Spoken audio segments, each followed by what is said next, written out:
आज मैं आपसे शेयर कर रही हूँ मछली से ज्यादा ताकत रखने वाली अलसी की पिनिया या अलसी के लड्डू। अलसी में बहुत बड़ी मिकदार में ओमेगा फैटी एसिड मौजूद होता है। इसके अलावा मिनरल्स, फाइबर्स और विटामिन से भरपूर होते हैं। अलसी की पिनिया खाने में जितनी ज्यादा मजेदार होती हैं, उतना ही इन्हें बनाना भी आसान है। ये अलसी की पिनिया कमर दर्द, जोड़ों के दर्द के लिए बड़ी बेहतरीन है। ये हमें सर्दी के मौसम में गर्माहट भी पहुँचाती है, क्योंकि अलसी तासीर में गर्म होती है। अलसी के ये छोटे छोटे बीज ताकत और सेहत के खजाने से कम नहीं है। तो बस सर्दियों में ये मजेदार और सेहत से भरपूर ढेर सारी पिनियां बनाइए, खुद भी खाइए और घर वालों को भी खिलाइए।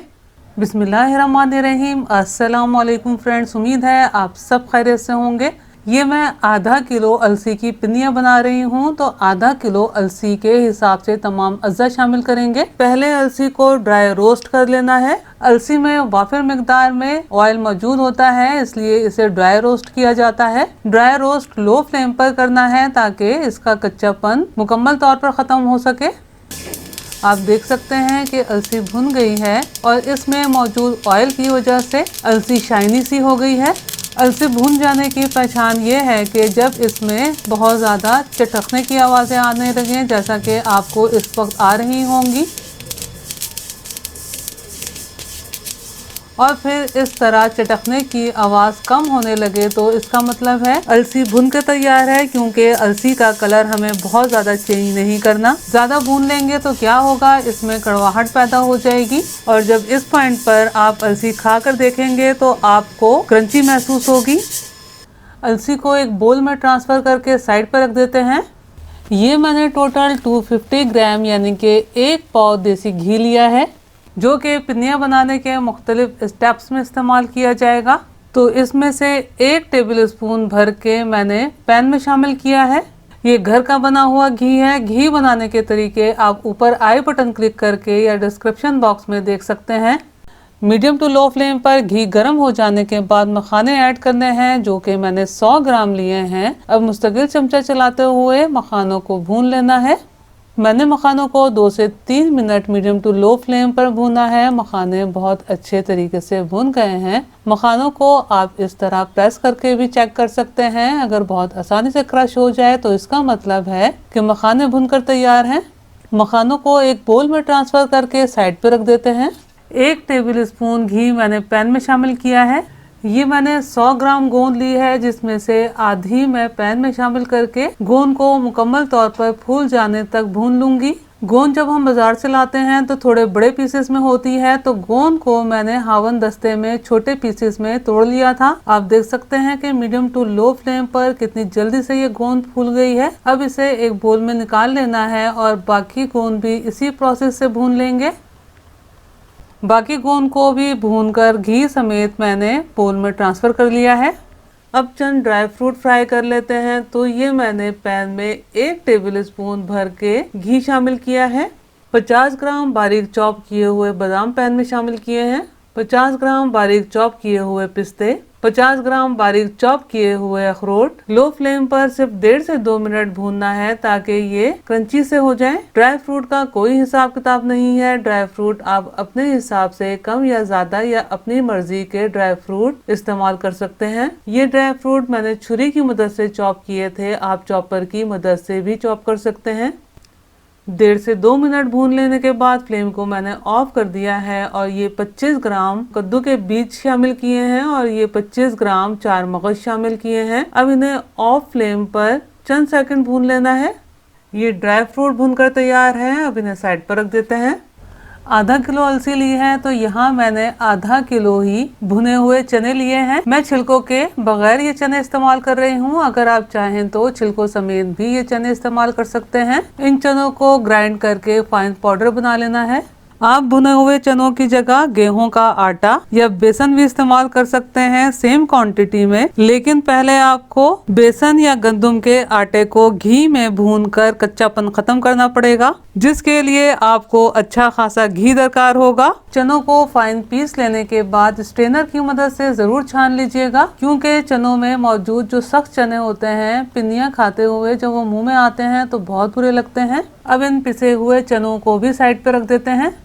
ख्याल रहे कि अलसी को रूम टेम्परेचर पर ठंडा हो जाने के बाद ग्राइंड करना है। अगर गरम गरम ग्राइंड किया तो क्या होगा, अलसी में मौजूद तेल सेपरेट होना शुरू हो जाएगा। और हल्का सा दरदरा ग्राइंड करना है, यानी कि ना तो बहुत बारीक ग्राइंड करना है और ना ही बहुत ज्यादा दरदरा। अलसी ग्राइंड होने के बाद मैं आपको इसका टेक्सचर भी दिखा देती हूँ कि कितना आपको दरदरा रखना है, क्योंकि अगर ज़्यादा दरदरा रख दिया तो अलसी के लड्डू ठीक तरीके से बाइंड नहीं हो पाएंगे। इसमें ये मैं मखाने शामिल कर रही हूँ। मखानों को दरदरा पीस लेना है। बस चॉपर को इस तरह मैं ऑन ऑफ करूँगी।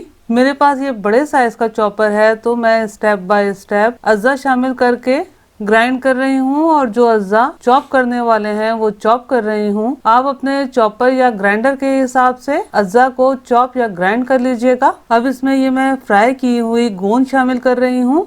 गोंद को खाली क्रश करना है तो आप ग्लास वगैरह की मदद से भी गोंद को क्रश कर सकते हैं। मैं चॉपर को सिर्फ एक बार ऑन ऑफ करूंगी। जब पिनिया खाते हुए गोंद का क्रंच मुंह में आता है तो बहुत अच्छा लगता है। इन तमाम अज्जा को एक बड़े से बोल में ट्रांसफर कर लेना है, क्योंकि इसमें मजीद अज्जा शामिल करने हैं। आजकल तो इतनी ठंड नहीं है, लेकिन अगर आप ठंड के मौसम में बना रहे हैं तो एक बड़े साइज की कढ़ाई में ट्रांसफर कीजिएगा, क्योंकि ज्यादा ठंड की वजह से घी और गुड़ जमने लगता है। तो आपको लड्डू कसते हुए यानी कि लड्डू बनाते हुए लड्डू के मिक्सचर को हल्का सा गर्म करने की जरूरत पड़ सकती है। इसमें ये भुने हुए चनों का आटा शामिल किया है। इसमें ये फ्राई किए हुए ड्राई फ्रूट शामिल करेंगे। ये मैंने 2 टेबल स्पून भुनी हुई अलसी अलहदा कर ली थी। ये मैं हाफ टी स्पून पिसी हुई इलायची शामिल कर रही हूँ। अगर आपको इलायची का टेस्ट पसंद है तो अपने टेस्ट के हिसाब से ज़्यादा भी शामिल कर सकते हैं। तमाम अज्जा को आपस में मिक्स करते हुए यकजान कर लेना है। अब अलसी के लड्डुओं के लिए चाशनी तैयार करनी है। आप भी इसी तरह बिल्कुल आखिर में चाशनी तैयार कीजिएगा, क्योंकि लड्डुओं के मिक्सचर में बिल्कुल खौलती हुई गरम गरम चाशनी शामिल करनी है। मैंने 3/4 कप यानी कि 175 ml पानी शामिल किया है और 750 ग्राम यानी कि 3 पाव गुड़ शामिल किया है, जो कि मैंने हावन दस्ते में कूट लिया था। अब लो फ्लेम पर गुड़ को मेल्ट होने तक पकाना है। ख्याल रखिएगा आंच को ज्यादा मत रखिएगा, वरना क्या होगा, चाशनी गाढ़ी हो जाएगी। और हमें थोड़ी पतली चाशनी दरकार है, क्योंकि भुने हुए पिसे चने का आटा और पिसी हुई अलसी चाशनी को अच्छा खासा सोक करेंगे। आप देख सकते हैं कि लो फ्लेम पर मुकम्मल तौर पर गुड़ मेल्ट हो गया है। अब चाशनी को मजीद नहीं पकाना और फौरन ही इस तरह छानते हुए मिक्सचर में ऐड कर देना है, ताकि गुड़ में मौजूद कंकर वगैरह अलहदा हो जाएं। चाशनी शामिल करने से पहले मिक्सचर के सेंटर में थोड़ा मैंने स्पेस बना लिया था। ये मैं बाकी बचा हुआ घी भी शामिल कर रही हूँ। अब इन तमाम अज्जा को मुकम्मल तौर पर आपस में मिक्स करते हुए यकजान कर लेना है। आप में से काफ़ी व्यूअर जानते ही होंगे कि अलसी बालों के लिए और स्किन के लिए बड़ी बेहतरीन है। कोलेस्ट्रॉल को कंट्रोल करती है। हमारा कोलेस्ट्रॉल कंट्रोल होगा तो ऑटोमेटिकली ही ना तो हमें बीपी की शिकायत होगी और ना ही किसी किस्म की हार्ट की शिकायत होगी। शायद आपने भी नोट किया होगा कि सर्दियों में कोलेस्ट्रॉल की शिकायत ज्यादा हो जाती है, तो सर्दी के मौसम में अलसी का इस्तेमाल जरूर कीजिए। बिल्कुल ठीक कंसिस्टेंसी के साथ ये अलसी के लड्डुओं का बैटर बनकर तैयार है। अब आपको बैटर ठंडा होने से पहले ही जल्दी जल्दी से लड्डू बनाने हैं। इसके लिए आप घर में किसी से हेल्प भी ले सकते हैं और छोटे साइज के लड्डू बनाइएगा, ताकि बच्चे और बड़े सब आसानी से खा सकें। अगर लड्डू बनाते हुए आपको लगे कि ठंड की वजह से बैटर बहुत जल्दी ठंडा होकर ड्राई सा होने लगा है और लड्डू आसानी से कसे नहीं जा रहे यानी कि बनाए नहीं जा रहे, तो 2 से 3 टेबल स्पून घी या पानी डाल के लो फ्लेम पर मुस्तकिल चमचा चलाते हुए गरम कर लीजिएगा। ख्याल रहे कि सिर्फ गरम करना है। आप अंदाजे से भी बैटर लेकर छोटे साइज के लड्डू बना सकते हैं और मेरी तरह मेजरिंग कप में से सबसे छोटा कप यानी कि 1/8 कप का इस्तेमाल करके भी छोटे साइज के लड्डू बना सकते हैं। इस तरह एक साइज के लड्डू बनकर तैयार हो जाएंगे। अब इसी तरह से तमाम लड्डू तैयार कर लेने हैं। तमाम बैटर के लड्डू तैयार कर लिए हैं। मैं आपको लड्डू का टेक्सचर तोड़ के भी दिखा देती हूँ। आप यकीन जानिए ये लड्डू बड़े ज़बरदस्त, परफेक्ट और मज़ेदार बनकर तैयार हुए हैं।